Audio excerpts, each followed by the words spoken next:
Welcome to Solvent Citizen Legal Encounters. All right, today we have a solvent citizen who has 2 misdemeanor charges for defective equipment and not producing the ID to law enforcement. Now, I don't know how this incurred into a 40-page motion, but it did. Now, you talking about wasting the taxpayers' money? Check this hearing out and listen to this case. But before we listen to this case, I need to welcome 2 members. Steve and Wendy, welcome to the membership and check out the community post. Also, the last video that I put out with the guy that used AI in court and the judge called him on it, I gotta thank Colin for pointing me to that video because I actually missed it and Colin told me to go get it. Let's go. Jefferson County Court at Law number 2 is in session. The court is in session in 2 cases. Cause number 24 CCCR 2816 and cause number 24 CCCR 2817. Both cases are styled the state of Texas versus Helen Kathleen Reyes.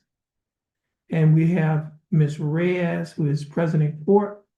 Ms. Reyes is pro se on January 28th of 2025. Ms. Reyes signed a document that is titled Waiver of Counsel for Purposes of Entering a Guilty Plea or Proceeding to Trial. Is that correct, Ms. Reyes? Yes, sir, that's correct. And Ms. Reyes has filed pretrial motions, and we will have a pretrial hearing on Ms. Reyes' motions. The state is represented in this case by attorney Andrew Huber. And Mr. Huber, how are you doing? Doing well, just thank And you. Ms. Reyes, how are you doing? Very well, thank you, sir. That's good. Now, Ms. Reyes, Yes. I have 2, we have a motion that was filed on February 25th of 2025. The motion is titled Motion for Challenge to Subject Matter and in Personam Jurisdiction. And I see in April 11th of 2025, you filed a motion for challenge to subject matter and in personam jurisdiction. Is that correct? Yes, sir, that's correct. Okay. Now, would you like to proceed on your motions at this time? Yes, in due respect, I haven't received any written correspondence from the state regarding my motions. So I'm not sure. Okay, when you say written correspondence, what do you mean? mean? That they need to answer my motions. And that's what this hearing's for. Yeah, well, I need that in writing Okay. So to give me time to be able to respond accordingly. They can- Starting the motion. They are, see, the purpose of the hearing is for you to present your motion. And the state, if they don't have a written response, they can respond to your motion. But I would like it in writing as well. Okay, well, that's, at this time, the hearing is for you to present your motion.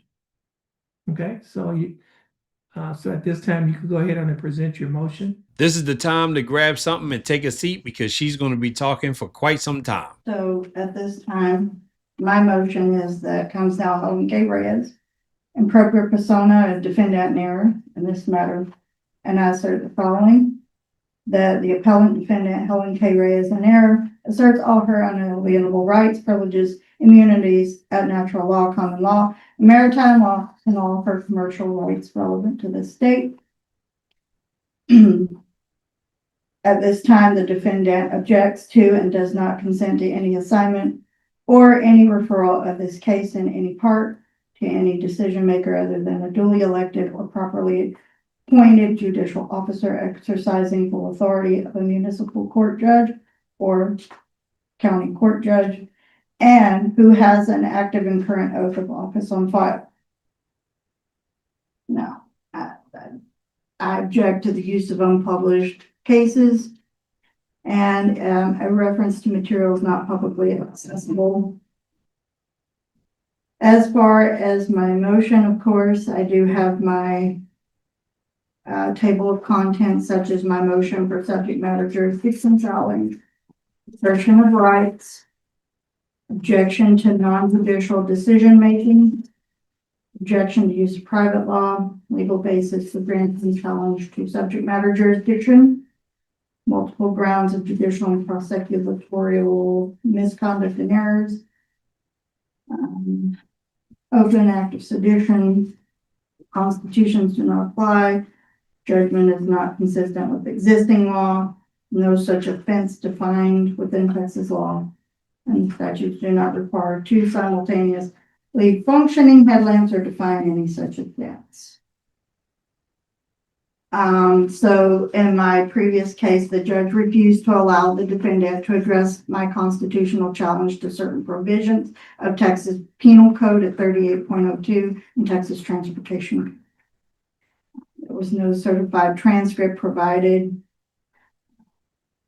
Of course, my violations from the judicial and professional ethics on previous court, and then court cases that follow with state statutes and Texas constitutions. So at this time, I'm the respondent, and I request the court to grant motion for the new trial. So the legal basis for my challenging. So the appellate court lacks the subject matter jurisdiction because the trial court never properly acquired and maintained the necessary subject matter jurisdiction required. As far as that, the complaint alone does not invest that court with the jurisdiction pursuant to Article 27.01 Code of Criminal Procedure. The primary pleading by the state in all criminal actions is an indictment or information. And nowhere within the Constitution or statute is there any such language relative to a criminal complaint.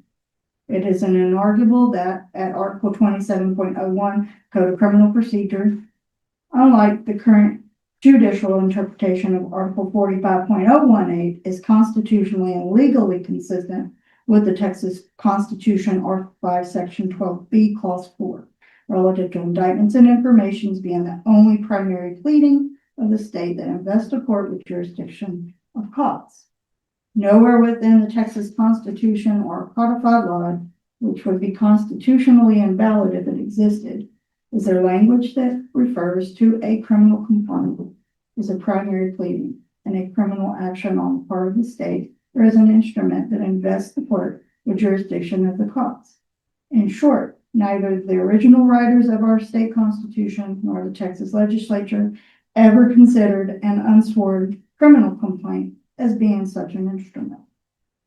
The language of Article 45.018A is, for all intents purposes, virtually identical to the language of Article 15.04 Code of Criminal Procedure, and that both statutes contain the language that is the complaint and an instrument charging a person with an offense. But there's no argument whatsoever amongst the courts and prosecutors that an indictment or information is still required to be prepared and signed by a county or district attorney acting in their official capacity relative to any complaint filed pursuant to Article 15.04.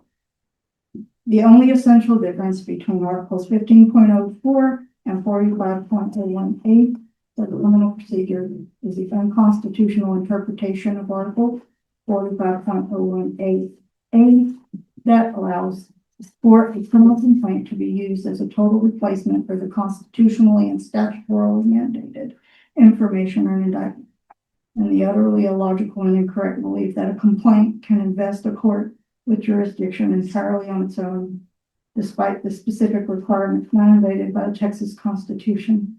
The jurisdiction is invested only by means of an indictment or information. I'm sure I know what you're saying at this point.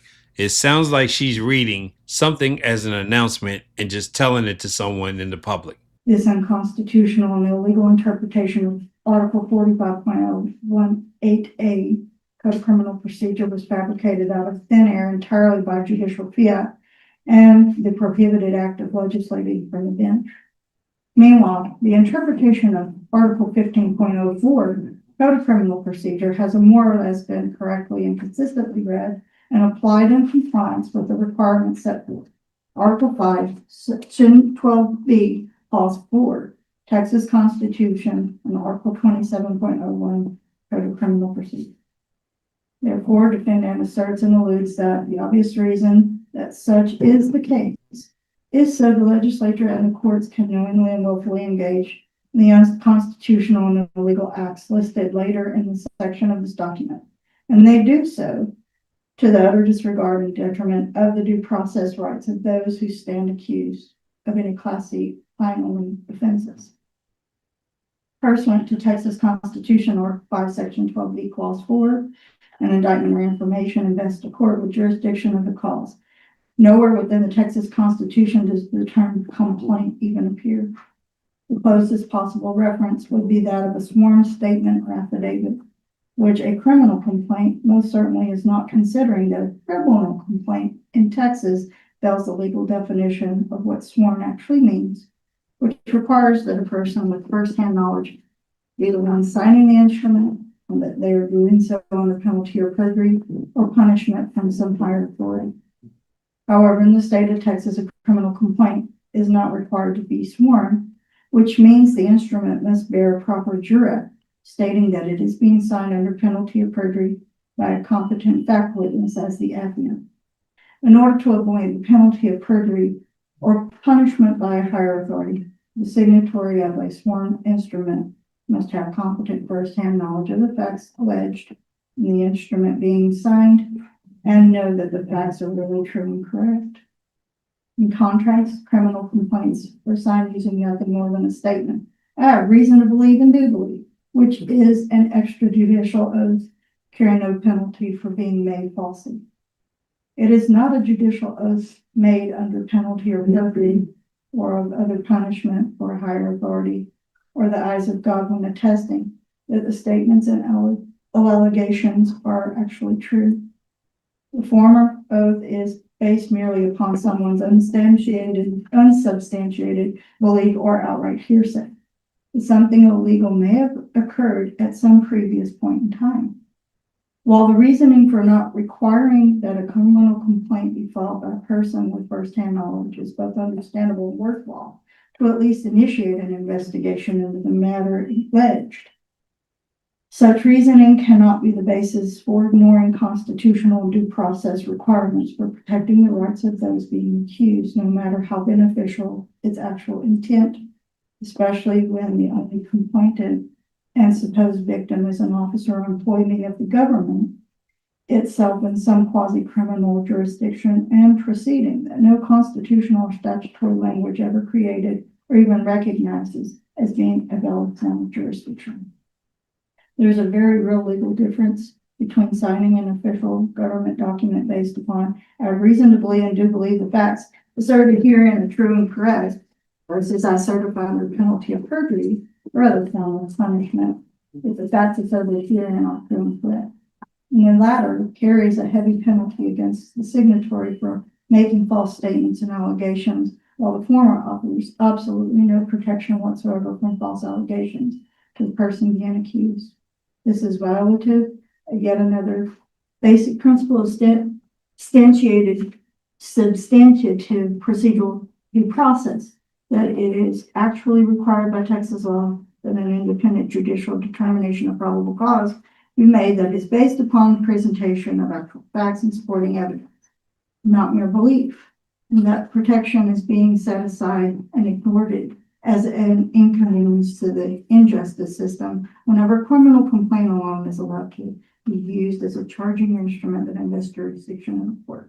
If you're looking at the judge, you see how he looks while she's reading all of this, but trust me, it's almost over and then things are going to change. It's going to heat up a little bit. The defendant argues that there is only one logical reason for the legislature and the courts to try to circumvent and nullify the requirements for properly and legally investing a court with jurisdiction as required by the Texas Constitution. If I may, Your Honor, I believe the defendant in this case is attempting to read the entire 40-plus page motion into the record. That was the problem right there. She was trying to read every single page of the 40-page motion, but now the tables are about to change. Okay. Let's do this here. Normally, what when we have motions, we have the written motion right here. We Sure. already have that. And what you can do is argue, if you're not present any fact, any evidence, you can argue why or why not the points in this motion should be granted. You can argue Yeah, point, I argue it. point by point. So Okay, basically, but the other thing is, make sure that you speak up, sure, because the court reporter Sure. was having a little bit, some difficult time listening to you, okay? So at this time, you can proceed with your arguments. So my argument is that the complaint itself doesn't vest the court with jurisdiction, subject matter jurisdiction. Okay, Because number one, it doesn't provide all of the facts from the time that I was pulled over on the side of the road. So basically, they stated in their complaint, they restated what the statute stated, correct? However, they didn't go into all the specific elements within that complaint that would be required in order to give the defendants timely and sufficient notice of the actual offenses that were occurring at the time of the officer's decision to, emergently pull over the defendant. I don't know why she's talking in third party, because she's the violator. So that's one of the things that stands out because, I'm pulled over, emergency lights are engaged. Okay, that's an emergency. At that point, I'm under custodial arrest. I immediately pull over. I don't know what this was for, because I'm going a normal limit down the highway. It's clear. It's a cool night, about 38 degrees. So I don't know what's going on beside myself. I'm pretty much the only person that I notice on the roadway. So I don't know what hazard I was causing at the time, right? So I got pulled over. I've been told that my headlamp was defective. Well, I could see just fine. I've got atmospheric lighting.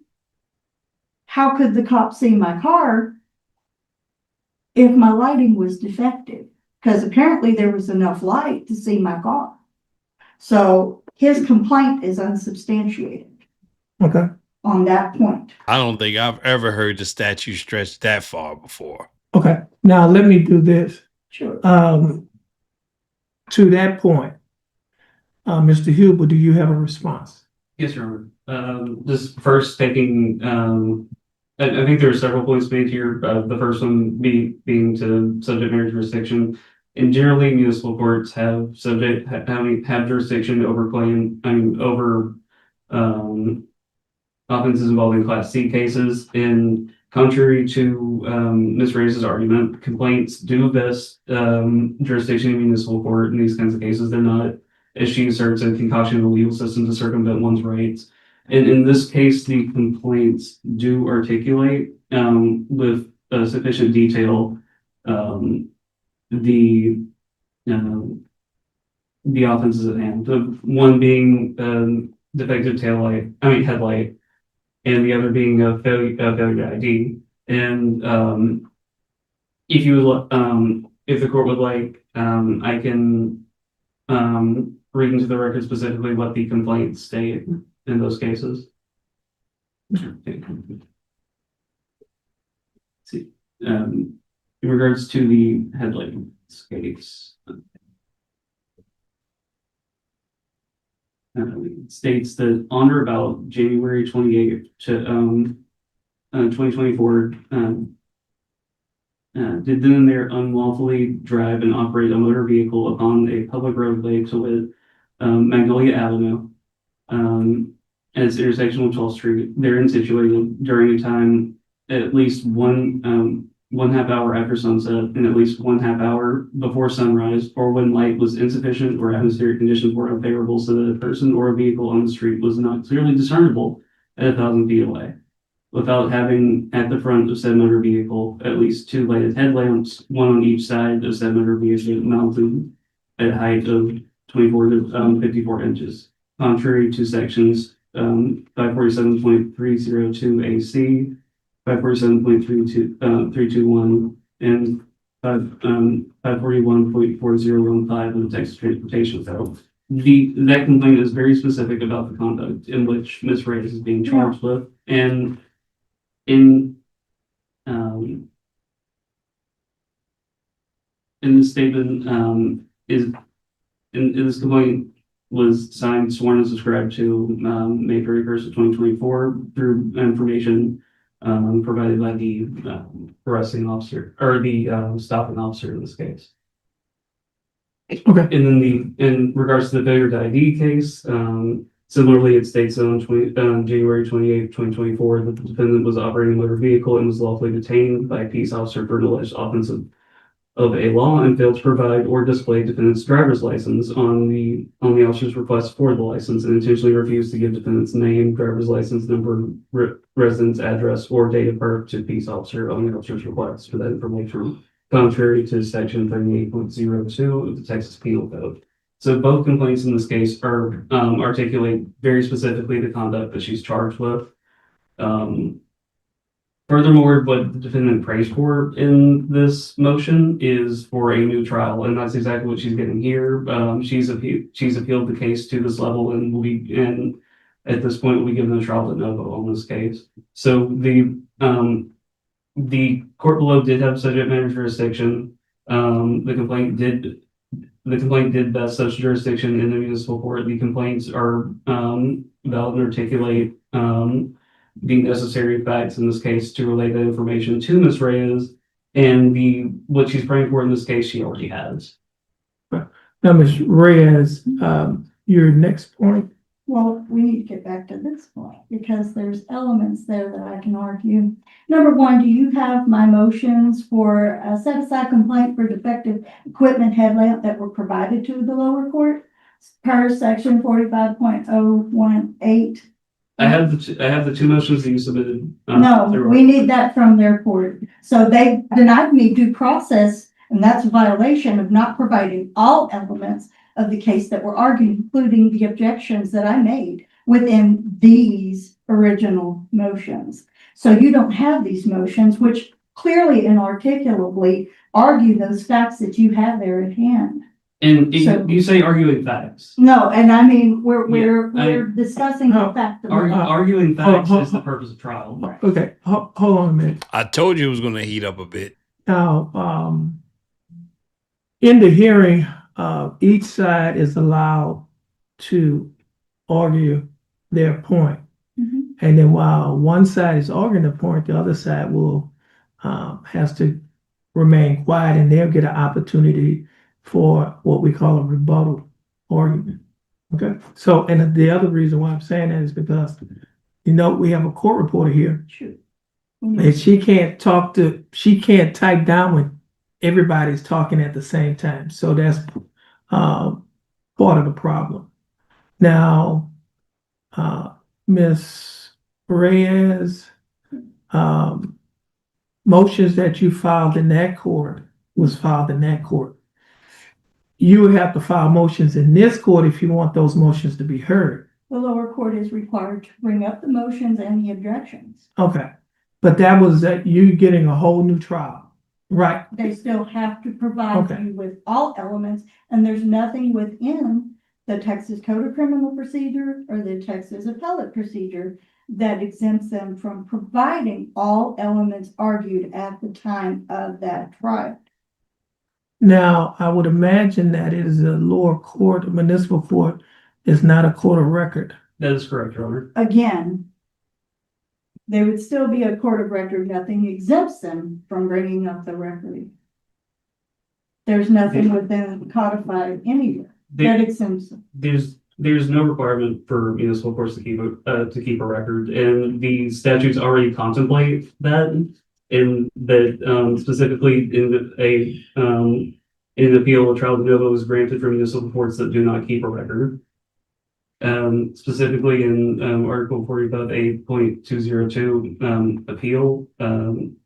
In section B, it's a de novo trial shall be held on appeal unless the appeal is taken from a municipal court of record and based on error reflected in the record. And that in and of itself acknowledges the existence of municipal courts that do not have a record. Okay. So now, Ms. Reyes, you may proceed.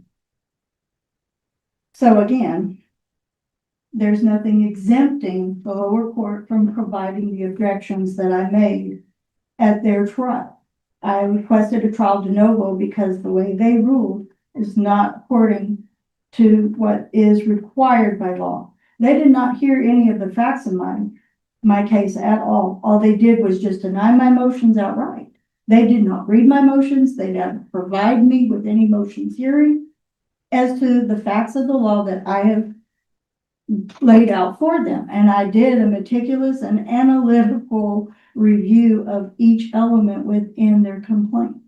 Now, I've said before, when sovereign citizens go from one court to the next, they always tell the next court that the previous court didn't do something. And she's saying that they didn't hear her motions. Well, they probably denied her motions because more than likely the motions were frivolous. Especially when it came to what they wrote in that complaint. That complaint is insufficient on its face. It does not have all the elements required. Okay, and then on that part, from that, after I did a meticulous review of the codes that they alleged that I committed an offense, there was no offense codified within that particular statute that they used.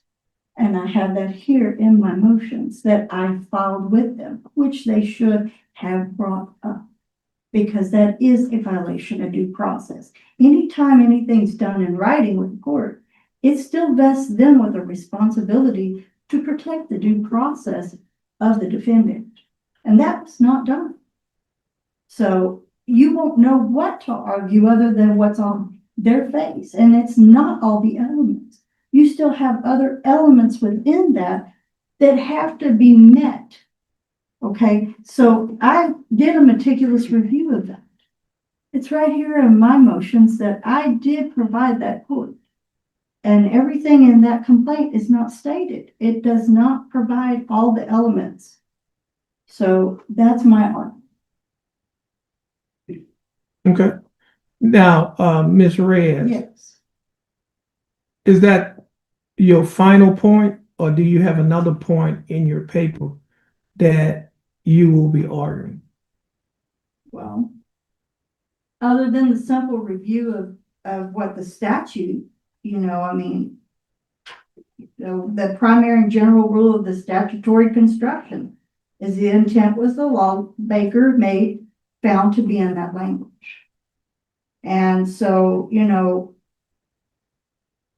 for me, as a defendant, if it's not being read correctly or interpreted correctly, that's placing a burden on myself as a defendant to be held responsible for something that's not codified within the statute as an offense. That's a problem, I mean, the Texas Transportation Code at 547.302C is clear that the general reference lamp was not singularly specific term LED. It just most certainly not the phrase two headlamps, according to what's in their complaint. That's not what the statute reads. At least one lighted lamp shall be displayed on each side of the front. Now, while the state and court are free to speculate what the intention of legislation was at the time of writing a statute that requires at least one headlamp be equipped on each side of the front of a vehicle, while at the same time not specifically requiring that those same two front equipped headlamps be functioning simultaneously. They may not insert that speculation in the language of the law as a requirement where the language clearly omits any supporting evidence of such legislative intent. Now, in the comparing material of the language of the statute, makes it clear that the actual purpose of a headlamp in circumstances and conditions where other illumination is minimal or non-existent is not just to make a road ahead visible to a driver or operator or a reasonable distance. It is to make certain that their own motor vehicle is actually visible to others at a reasonable distance.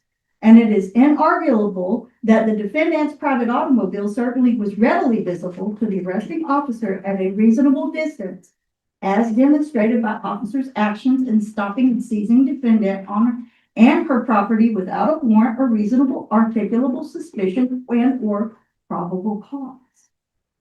That is important because it's not in there. All the facts. Defense says that, okay. First making the point that the defendant's motion that she's arguing from at this point is not before the state. And we have not had the ability to review said motion. Secondly, her contention that the fact that her vehicle was readily visible to the officer in this case, these are all, she says it's inarguable. These are all fact questions that will be best handled during the trial. In regards to the statutory language, the state maintains that the Texas Transportation Code correctly sets out the elements for this offense in this case. Okay. Do you have another point to address in your motion? Now, if there's a remote chance that an issue arises where the state asserts the aforementioned interpretation of the statute somehow does create an observed outcome or circumstance, defendant moves court to take judicial notice and give careful scrutiny and consideration of the language of subsection 547.302A2, which clearly does not require the motor vehicle itself to be the actual source of illumination that allows persons, objects, or vehicles in or upon a roadway to be visible at a distance of at least 1,000 feet, and that it specifically states when light is insufficient or atmospheric conditions are unfavorable, which directly infers that light may come from any and all available sources of illumination combined to provide the required 1,000 feet viewing distance. And I discuss it further. Mr. Hill. The state would say that, of course, defendant is only pointing to 547.302A2, but in this case, we're getting into the facts of the case at this point, which I don't think is really the point of these types of hearings. But since we are getting dragged in that direction, I believe that the more apt part of the statute is 547.302A1. A vehicle shall display each lighted lamp and illuminating device required by this chapter to be on the vehicle at nighttime. She does reference to, but it is stated in the conjunctive in the statute. So it is in both of those times that those lighted lamps must be illuminated or must be on the vehicle. They must be on the vehicle, but it doesn't state they should be illuminated. So the complaint alleges at 547.302A and C that requires at least 2 lighted headlamps, one on each side of the front of a motor vehicle. No such language exists within 547.302C. The language simply uses a general reference to any lamp required to be equipped by declaring at least 1 lighted lamp shall be displayed on each side of the front. Okay, I need you to comment on this. Each lighted lamp must be lit on one side of the vehicle and one on the other side of the vehicle. Doesn't that mean that both of them have to be lit? Nowhere does the phrase 2 lighted headlamps appear in the statutory language, much less in relation to the terms duty, must, shall, or required. Well, that's C, actually. Thus, the state may not insert or infer into the language of the statute that which is clearly omitted by legislative design. No, there's no inference or required in my part. It's verbatim what's in C. At least one lighted lamp shall be displayed on each side of the front of the motor vehicle. It is clear to the state that what is set out in the complaint and what's set out in the statute is sufficient in this case. At 547.302, duty to display lights. A vehicle shall display each lighted lamp and illuminating device required by this chapter to be equipped on the vehicle at 1 at nighttime, 2 when light is insufficient or atmospheric conditions are unfavorable, so that a person or vehicle on the highway is not clearly discernible at a distance of 1,000 feet. B, a signaling device, including a stop lamp or a turn signal lamp, shall be lighted as prescribed by this chapter. And C, at least one lighted lamp shall be displayed on each side of the front of a motor vehicle. D, not more than 4 of the following may be lighted at one time on the front of the motor vehicle. 1, a headlamp required by this chapter, or 2, a lamp, including an auxiliary lamp, a spot lamp, projects a beam with an intensity brighter than 300 candle power. Now, in short, the complaint alleges an element of the alleged offense where neither the asserted element nor the offense itself legally exists.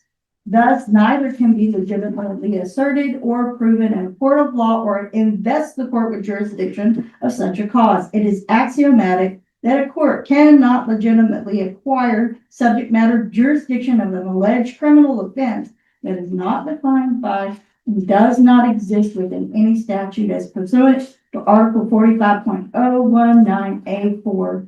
One of the primary requisites of any criminal complaint is that the complaint must show that the accused has committed an offense against the law of this state, or state that the applicant does believe that the accused committed an offense against the laws of this state. Therefore, if no such offense is expressly defined by statute as it is required by section 1.03A Penal Code, then defendant could not legitimately and legally have committed an offense against the laws of the state, as there is no law of this state at issue in the cause. All of this language over a misdemeanor light bulb charge. Now, while the state may wish to interpret 547.302A using a reading that purportedly requires that all equipped lights must be lighted at night, declaration about each lighted lamp, meaning any of the equipped lamps, not that must be lit. We know this to be true by the language specific 547.302A, 2, and C, which are the actual sections that should have been alleged in the complaint, but were not. So if the meaning of the statutory text, when read, using the established canons of construction relating to such text, should have been plain to the legislatures who voted on it, we ordinarily give effect to the plain meaning. And that's Smith versus State. Also, where the statute is clear and unambiguous, the legislature must be understood to mean what it is or what it has expressed, and it is not for the courts to add or subtract from such a statute. Hoyt versus State, 1991, of course, quoting Ex parte Davis from 1967 and Boykin. Now, both the court and state are aware that, at least should be aware, under the rules under statutory construction and interpretation, a general declaration within a statute is always subject to and superseded by local and specific provision of the statute, unless the local provision specifically states that the general provision is to be controlling over the local. And that's at Texas Government Code 311.026. Now, Ms. Reyes, the court has your motion in writing. So, as I mentioned to you earlier, do you have any additional arguments? Not at this moment. Okay. State. Can you please concisely rephrase what your last points were? Because there was a lot of reading there. So basically,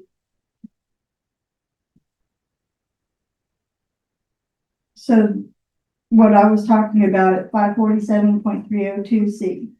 Okay. Okay, we were talking about what was out of those constructs from the legal language. Can you point to the, sorry, if I know, can you point to me in your, Right here, and this is in my statute. See, these are my motions for defective, which you do not have, which lower court is required. Yeah. Matt, again, the state would re-urge that we are not, prepared to or going to argue on motions that are not before us at this point. Okay. Now, Ms. Reyes, do you have anything else? as I had I will reiterate what I discussed at the beginning. Based on my motion, I need in writing from the state their response to give me time to respond to their response to my motions in writing. This way it gives me time to respond to how they're seeing and viewing my information. And that way I can respond accordingly and have enough time to be able to do so and prepare. Prepare for what? It's a defective equipment charge. Do you have anything else? Not at this time. Okay, so the court is going to take this matter in advisement, and this hearing is concluded. Everyone, please have a blessed day. And Mr. Prosecutor, Mr. Huber, you are excused. Ms. Reyes, you are excused as well. And both you and Mr. Huber have a blessed day. Thank you, Judge. This sovereign citizen will be coming back to court once again, and I will follow up on it to see what is going to happen with this. 2 misdemeanor charges, well, mainly the 1 misdemeanor charge for the defective equipment, is going through this entire process. And she just wants to pull out points from the statutes and just kind of mix them up to try to confuse the court, but that's not going to happen. Thanks for watching the video. See you around on the next one.